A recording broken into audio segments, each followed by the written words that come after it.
자, 오늘 오후 예배 메시지 제목은 예수님이 받으신 시험입니다. 좀 독특한 구절이 있다면 1절에 보면 성령에게 이끌려 마귀에게 시험을 받으러 강야로 가사라고 되어 있다는 거죠. 마귀에게 시험을 받는데 성령에게 이끌려 가셨다는 거예요. 그리고 마귀에게 시험을 받으셨다라고 되어 있습니다. 결국 이 말은 예수님이 받으신 시험은 목적이 있었다는 거죠.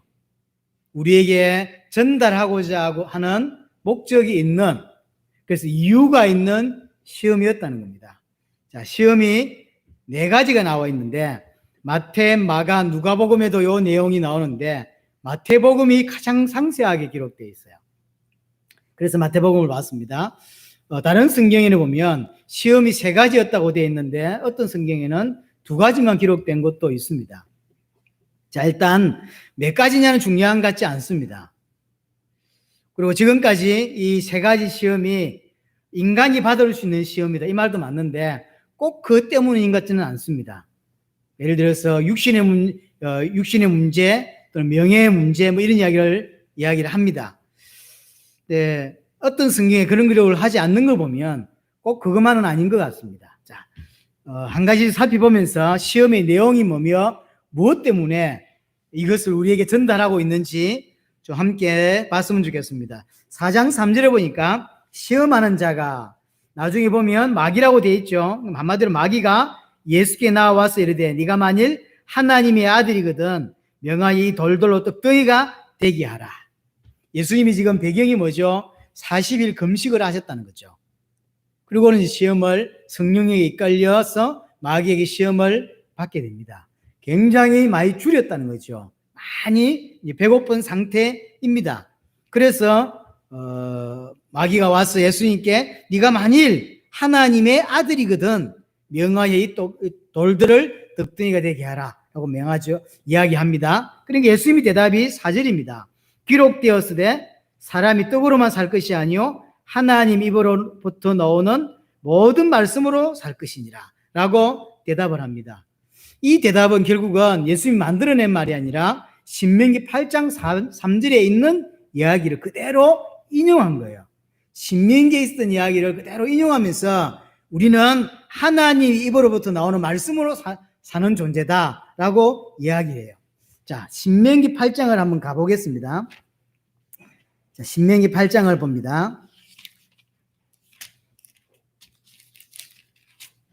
자, 신명기 8장 2절을 보겠습니다.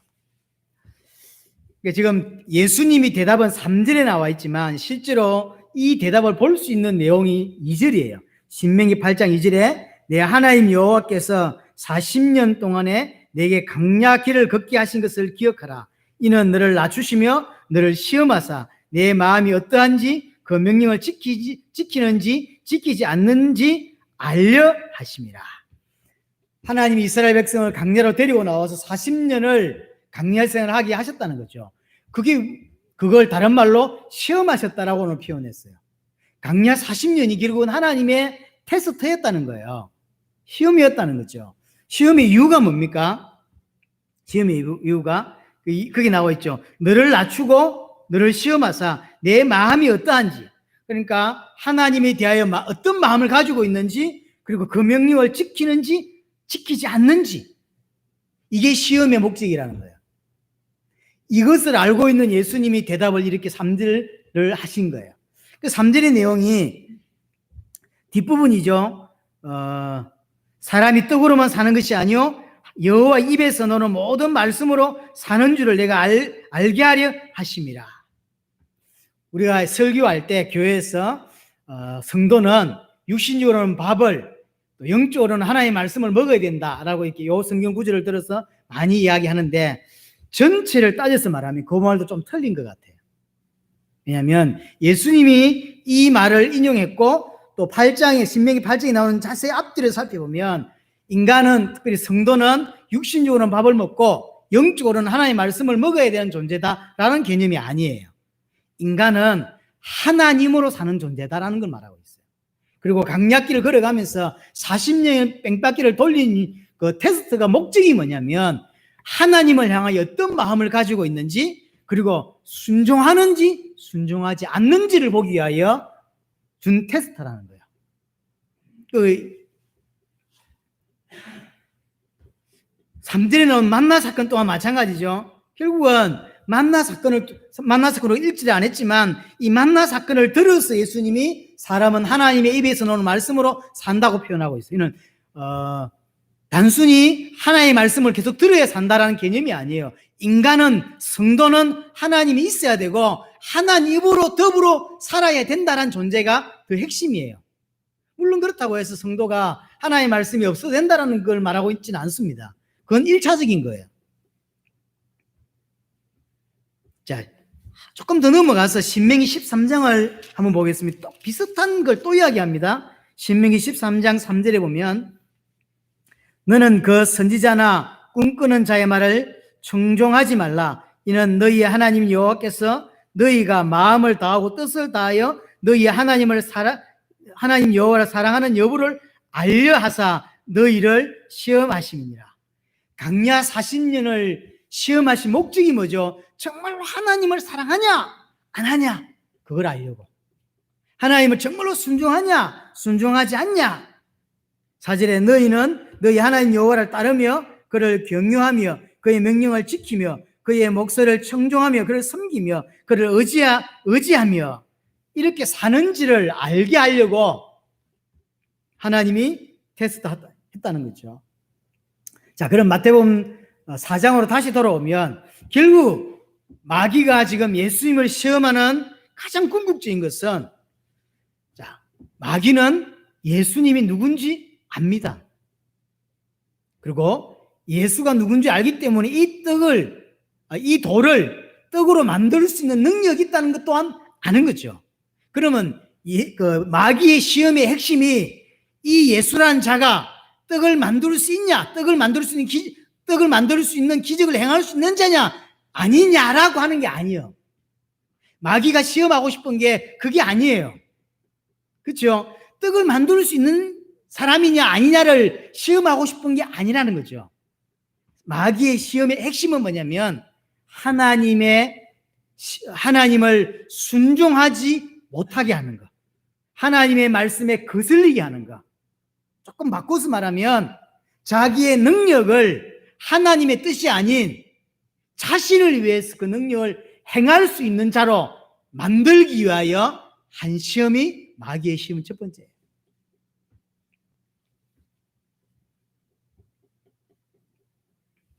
그런데 예수님은 분명히 돌을 떡으로 만들 수 있는 분이심에도 불구하고 그렇게 하지 않았습니다. 그러면서 하신 말씀이 신명기 8장 3절이었어요. 인간은 하나님으로 사는 존재다. 떡으로 사는 존재가 아니라 하나님으로 사는 존재다. 뭐가 포함되어 있죠? 하나님 때문에 사는 거예요. 그래서 자기 육신을 위해서 당신의 능력을 행하시지 않는 온전한 순종을 하셨다는 거죠. 이걸 보여주기 위해서 예수님은 당신의 어떤 육신 문제를 해결하시기 위해서 당신의 능력을 단 한 번도 사용하신 적이 없어요. 성도가 어떻게 살아야 되는지를 우리에게 보여주시는 거예요. 그리고 마귀의 시험의 핵심은 뭐냐면 돌이 떡이 되는 게 그런 기적을 행할 수 있냐 없냐가 아니라 이 예수님이 하나님의 말씀에 순종하지 않도록 하는, 자기의 능력을 자신을 위해 사용하게 하는. 만약에 예수님이 떡을 만들어 먹었으면 그가 십자가를 통해서 이루신 그 그리스도일이 될 수가 없는 거예요. 결국 궁극적으로는 그리스도일을 실패시키게 하는, 인간은 궁극적으로 하나님께 온전히 순종해야 되는 존재라는 사실을 우리에게 보여주는 첫 번째 장면입니다. 두 번째 4장 6절입니다. 마태복음 4장 6절에 보면 네가 만일 하나님의 아들이여든 뛰어내리라 기록되었으되 그가 너희를 위하여 그의 사자들을 명하시리니 그들이 손으로 너를 받들어 발이 돌에 부딪히지 않게 하리로다. 뛰어내리라는 거야. 그러면서 시편 91편을 싹 인용했어요. 91편에 보면 주의 천사가 와서 그 발을 땅에 떨어지지 않게 보호한다라는 표현이 있어요. 그러니까 마귀가 성경을 꿰고 있죠. 그래서 딱 인용하면서 설명을 합니다. 이때 예수님이 대답하는 게 7절이죠. 7절에 예수께서 이르시되 또 기록되었으되 주 너의 하나님을 시험하지 말라 하였느니라. 이것은 신명기 6장에 나오는 신명기 16장에 나오는 이야기예요. 자, 그럼 신명기 16장의 배경이 있어요. 자, 신명기 16장은 이제 이스라엘이 출애굽을 해 놓습니다. 출애굽을 하고 나와서 이제 처음 막 기뻐하고 막 이렇게 찬양하고 이런 장면이 나오죠. 그러고 나서 마라에 가서 물을 마시는데 너무 써요. 마실 수가 없게 되죠. 이때 하나님을 원망하게 되는 일이 벌어집니다. 이때 하나님이 은혜를 주셔서 또 물을 달게 만드시죠. 그러고 나서 또 만나는 사건이 뭐냐면 만나 메추라기 사건이에요. 그리고 이동해서 신광야라고, 혹시 지도로 기억하시는 분들은 지도가 보면 이렇게 삼각 형태로 이렇게 되어 옵니다. 출애굽에 나와서 신광야란 말은 또 튀어나온 그 근처를 말해요. 그 신광야에 가서 이제 정착을 하게 됩니다. 이때 또 가장 필요한 게 뭐죠? 물이었어요. 당장 또 뭐 하냐면 원망을 해요. 이게 지금 사실은 하나님이 만드신 사건이거든요. 홍해의 사건을 통해서 하나님이 우리를 보호하시는구나, 하나님이 정말로 나의 하나님이시구나 라고 응답을 받아 했어요. 혹시 이때 응답을 못 받았다면 마라의 쓴물 사건을 통해서 자기들이 막 하나님을 원망하고 모세를 원망했지만 결과적으로 하나님이 물을 허락하셨고 단물을 먹게 하셨어요. 아, 이게 아무 문제가 안 되는구나, 하나님 앞에서는 어떤 것도 문제가 안 되는구나, 모든 문제가 끝이 났구나, 내가 하나님의 백성이구나, 하나님이 나를 책임지는구나, 이런 걸 경험했었어요. 그런데 물만 마셨지 하나님 요구하는 걸 깨닫지를 못했어요. 그러다 금방 이제 또 만나 메추라기 사건을 발생하잖아요. 그러니까 옛날에 애굽에 있을 때는 고기 국물도 얻어 먹었는데 여기서는 고기 국물도 없다면서 원망이 시작하죠. 그래서 하나님이 만나 메추라기를 성경에 보시면 거의 남자들 허리춤까지 막 싹 뿌렸다 그랬어요. 그래서 쉽게 말하면 좀 심하게, 강단에서 할 말은 아니지만 심하게 말하면 많이 쳐먹으라, 그래갖고 이제 싹 뿌린 거예요 막. 그리고 그 성경이 뭐라고 표현하고 있냐면 고기를 너무 기뻐하고 고기를 뜯어먹었거든요. 그 뜯어먹고 이빨에 고기가 끼었는데 낀 것이 넘어가기 전에 하나님이 죽이셨다, 이렇게 되어 있어요. 실컷 처먹게 해놓고 다 죽여버린 거예요. 여기서 하나님이 뭘 원하시는 거죠? 엄청난 사건, 홍해가 갈려 있어요. 죽을 것 같아. 뒤에는 애국 군대가 따라와요. 근데 하나님이 살리셨거든. 홍해가 문제 안 되는구나, 하나님이 내 하나님이구나. 만나 사건을 통해서 또 마라의 썬물 사건을 통해서 어떤 것도 하나님한테는 문제가 안 되는구나, 우리가 하나님의 백성이구나, 하나님이 모든 문제를 해결하셨구나, 이걸 가르치는 거예요. 그러다가 신강야로 넘어왔잖아요. 그럼 또요 물이 없는 사건을 발생했어요. 우리가 경험하지 않았냐? 기도하자. 하나님이 해결하실 것이다. 혹 해결하지 않아도 상관없다. 우리는 애굽으로 돌아갈 수는 없는 거다. 여기서 죽어도 상관없다. 그러나 하나님이 분명히 지금까지 문제 안 되게 하셨던 것처럼 이것 또한 문제 안 될 거다. 여호와가 나의 하나님이시다. 이게 맞는 거잖아요. 뭐라고 하죠? 금방 원망해요. 금방 원망해요. 근데 이 원망을 모세는 뭐라고 표현하냐면 왜 하나님을 시험하냐라고 표현했어요. 결국 도리어 하나님을 시험했다고 표현합니다. 결국 모세를 원망한 것이 하나님을 원망한 사건이 되는 거죠.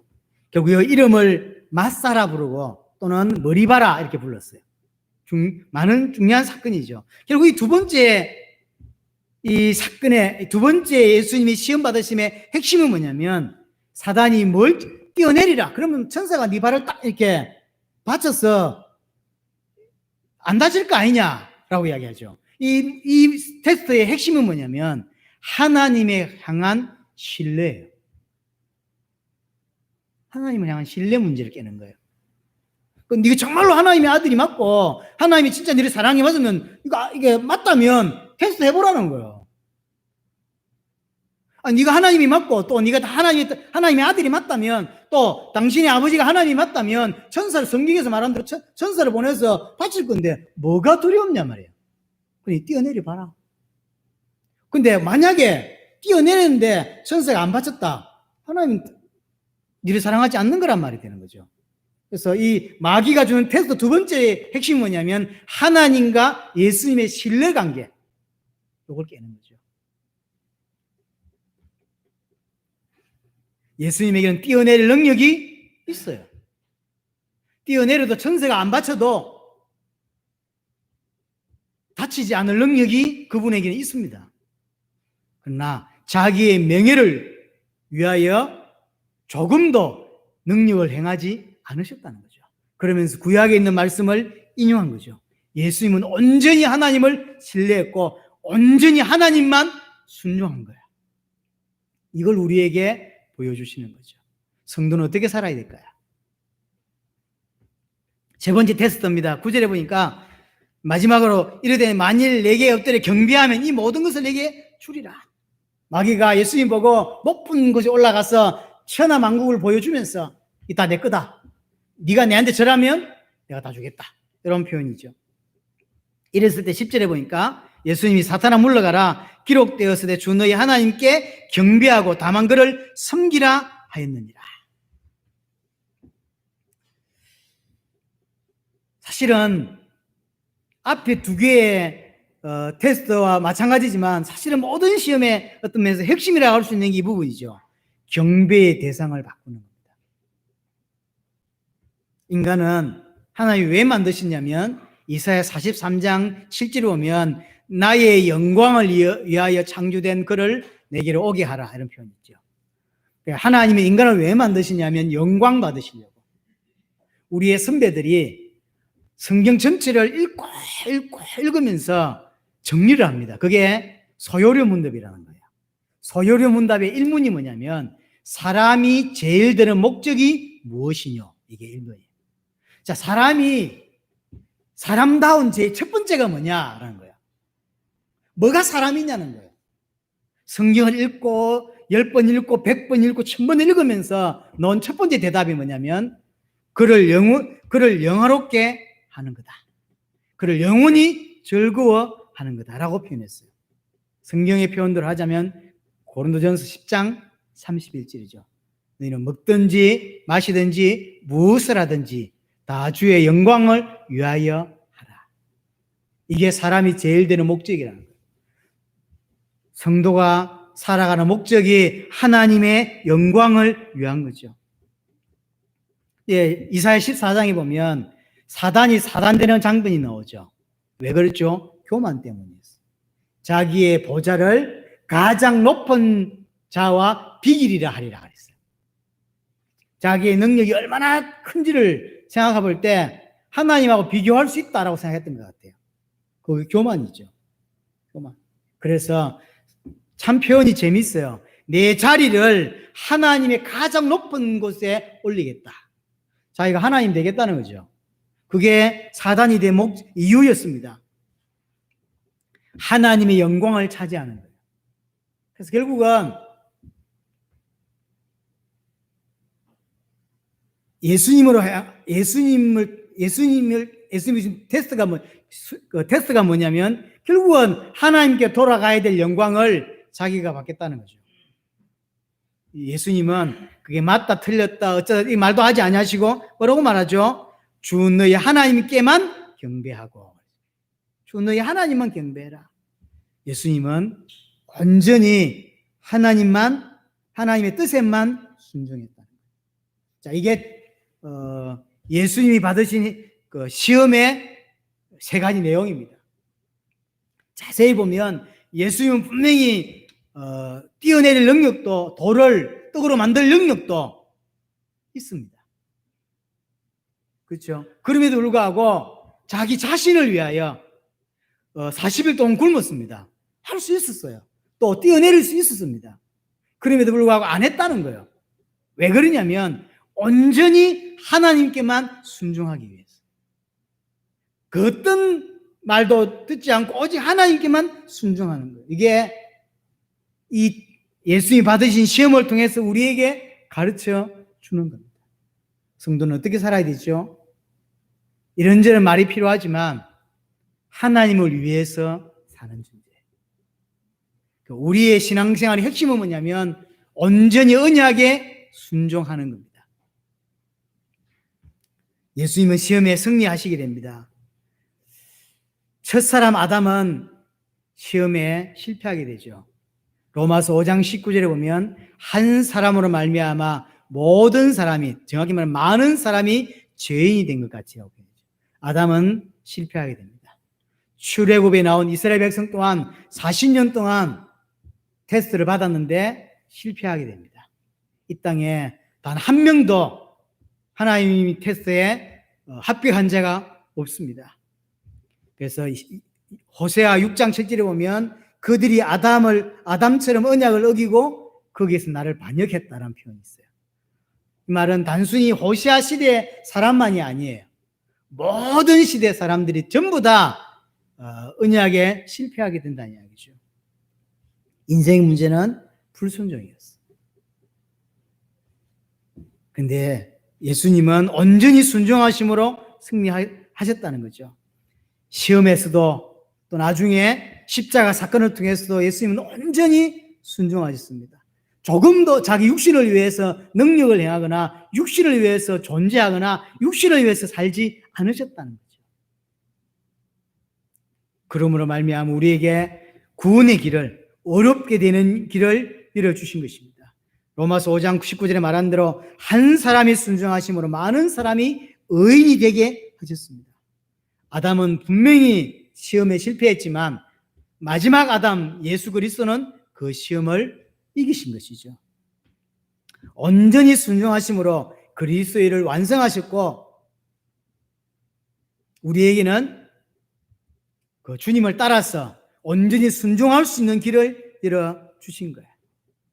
자, 마지막으로 한 가지를 덧붙여야 되는데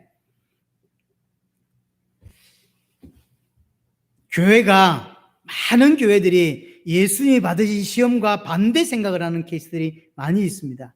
그러니까 예수님께서는 시험이라고 말씀하신 것을 우리는 그걸 응답이라고 느끼는 거예요. 그렇죠? 뭐랄까요? 예수님은 육신을 위해서 자기의 능력을 단 한 번도 1초도 행하신 지 없는데 교회에서 뭘 가르치냐면 교회에서는 성도들에게 예수 이름으로 육신의 부분을 차지하라는 거예요. 예수 이름으로 그 육신의 부분을 이렇게 해결하라 이렇게 가르치는 거죠. 예수 이름으로 배고픔을, 예수 이름으로 육신의 문제를 해결받으라고 가르치는 거죠. 예수님은 단 한 번도 자기 육신을 위해서 능력을 행하신 적이 없는데 교회는 그 예수님을 육신 문제 해결하는 자로 육신 문제 해결받기 위해서 사용한다는 거죠. 예수 이름으로 명예를 얻고 예수 이름으로 세상의 영광을 추구하도록 가르쳐요. 예수님은 그럴 수 있는 분이다. 예수님은 우리에게 그렇게 하실 거다. 예수님은 우리에게 치유하실 거다. 예수님은 우리를 부자 되게 하실 거다. 그래서 어떤 나라의 어떤 신학자들은 예수 믿고 3년 안에 부자 되지 않으면 그건 가짜다 이렇게 말하면서 계속 부추기는 거예요. 초대교회 때는 예수 잘 믿는 길은 순교고 지금 21세기 예수 잘 믿는 길은 부자다. 그래서 어떤 미국의 어떤 목사는 보세요. 하면 된다, 할 수 있다 이런 긍정적 사고방식이 마냥 하나님의 뜻인 것처럼 그 성경 구절을 인용해가면서 계속 가르칩니다. 그러니까 그게 맞다고 하면 수많은 사람들이 미국의 가장 큰 교회 중에 하나가 그 교회잖아요. 이는 정말로 잘못됐어요. 예수님 단 한 번도 자신을 위해서 자신의 능력을 사용하지 않으셨는데 교회는 반대가 돼요. 교회는 예수님은 시험이라고 말한 그것을, 그래서 하지 않은 그것을 교회는 해도 된다고 이야기하고 그것이 응답이라고 가르친다는 이야기예요. 그리고 너무 많이 하나님 자리에다가 많은 것들을 올려놨어요. 하나님 자리에 자식이 들어가 있고 하나님 자리에 다른 것들이 많이 차지하고 있어요. 하나님을 위해서는 인생을 걸 수 없지만 자식을 위해서는 인생을 걸고 다른 걸 위해서는 인생을 거는 인생이 되어버렸어요. 자, 정리하겠습니다. 예수님이 받으신 시험이 세 가지입니다.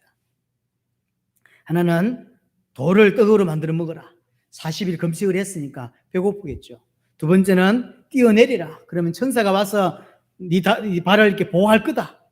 또는 높은 곳에 올라가서 천하만국을 보여주면서 내게 절하라. 내가 네한테 주겠다. 라고 이렇게 표현을 했어요. 자세히 보면 결국은 이 마귀는 예수가 누군지 알아요. 그래서 뛰어내릴 수 있는 능력이 있음을 알고 있고 돌을 떡으로 만들 수 있는 능력이 있음을 알고 있습니다.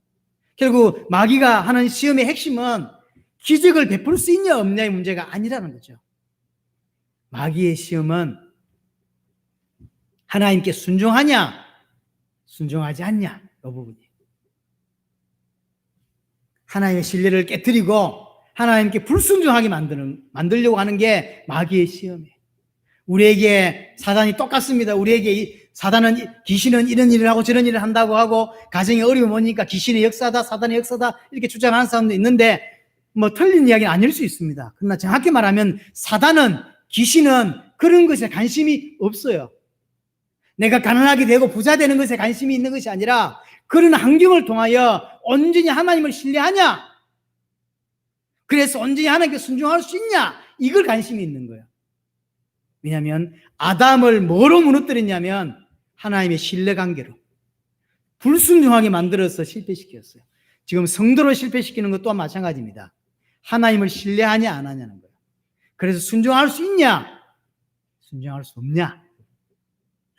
예수님이 시험을 통해서 예수님은 온전히 순종하심으로 시험을 이기셨고 또한 그 시험이 이어져서 나중에 십자가 사건을 통하여 온전히 순종하심으로 구원의 길을 열어주셨고 그래서 성도가 어떻게 살아가는 것이 맞는 것인지를 우리에게 친히 보여주신 사건. 성도의 신앙은 언약에 순종하며 사는 거죠. 그분을 신뢰하고 그분을 믿고 그분의 말씀에 순종하며 사는 것. 환경이 맞기 때문에 조건이 맞기 때문에 또는 내 지식과 내 판단이 맞기 때문에 따라가는 것이 아니라 내하고는 틀리고 내 지식과 내 환경하고 틀리고 내가 생각할 때는 내 상식이 생각할 때는 안 맞는 말인데도 하나님이 말씀하셨냐? 그럼 순종할 줄 아는 그것이 신자입니다. 또 하나 교회가 이 부분을 자세히 보지 못하면 완전히 예수님께서 말씀하시는 반대의 길로 간다는 사실. 예수님은 그걸 테스트라고 보셨고 그래서 그걸 거부하셨고 거기에서 승리하셨는데 교회는 예수 이름으로 육신문제 해결하는 것이 응답이라고 말해. 예수 이름으로 치유받는 것이 응답이라고 말하고 예수 이름으로 이 땅에 영광을 얻게 하고 이 땅에서 육신에 잘 되는 거 영광을 추구하는데 예수가 필요하다 이렇게 설명하고 그래서 예수 이름으로 그렇게 기도하게 합니다. 이는 완전히 반대 이야기예요. 완전히 반대 이야기. 바꿔야 합니다. 성도는 교회는 온전히 하나님의 뜻에만 순종하는 자입니다. 오늘 예수님께서 인용하셨던 성경 구절대로 우리는 하나님 입에서 나오는 말씀으로 사는 단순히 설교를 말하는 게 아닙니다. 하나님으로 산다는 이야기예요. 하나님으로 사는 존재라고 하는 것입니다. 그게 우리입니다. 저 여러분에게 이 은혜가 있게 되기를 바랍니다. 동서